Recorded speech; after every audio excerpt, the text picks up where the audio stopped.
Picture this. It's 1976, and the United States is about to launch one of the most overwhelming military operations in history. The target? A single poplar tree. This is the story of Operation Paul Bunyan, and it all started with what should have been a routine maintenance job. The Korean War had officially ended in 1953, but tensions along the DMZ remained razor-sharp. At the heart of this tension was the Joint Security Area, or JSA, where North and South Korean soldiers stood face-to-face every single day. The JSA was supposed to be neutral ground, but in reality, it was a powder keg waiting to explode. On August 18, 1976, Captain Arthur Boniface and First Lieutenant Mark Barrett had a simple mission. They were leading a work detail to trim a 40-foot poplar tree that was blocking the view between two UN checkpoints. It seemed routine enough. American and South Korean forces had trimmed trees in the JSA dozens of times before, but this particular tree had become a symbol of defiance for North Korea. North Korean leader Kim Il-sung had reportedly planted it himself, and his soldiers saw it as sacred ground. As the American work crew approached the tree with their saws and pruning tools, North Korean soldiers emerged from their guard posts and began shouting warnings. Captain Boniface tried to defuse the situation, explaining they were only trimming branches, not cutting down the entire tree. But the North Koreans weren't having it.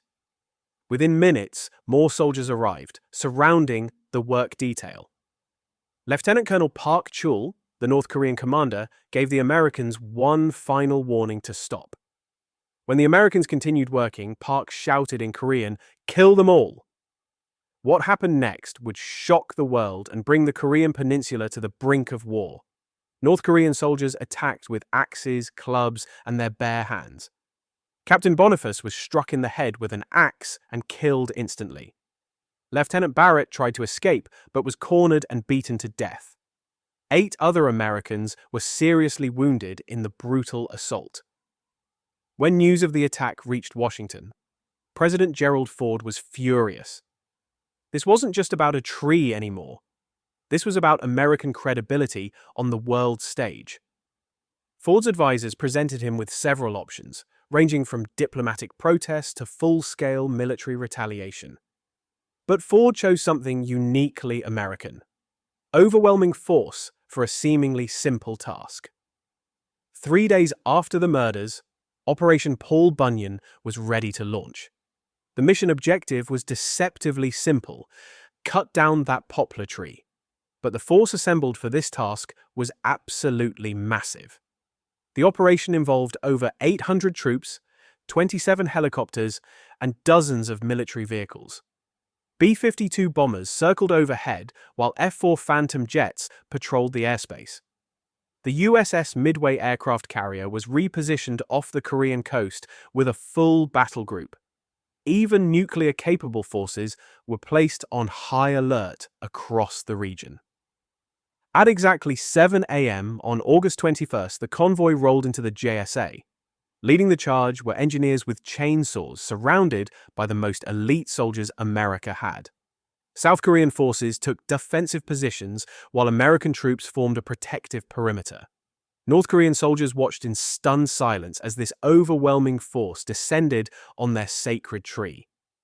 The psychological impact was immediate and devastating. This wasn't just about cutting down a tree. This was a demonstration of American resolve and capability. Within 42 minutes, the tree was completely removed. But the operation continued for 3 full days as a show of sustained force.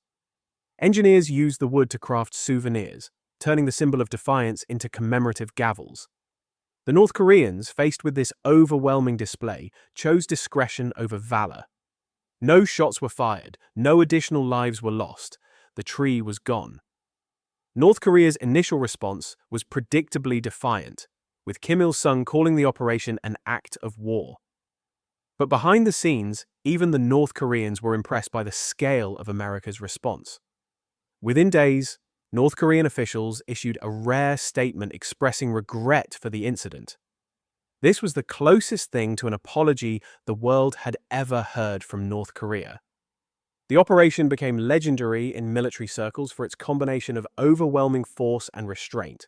It demonstrated that America could project massive power without losing control of the situation. The cost of Operation Paul Bunyan was estimated at several $1 million. Critics called it overkill, but supporters argued it prevented a much larger conflict. The message was crystal clear: attack American forces and face overwhelming consequences.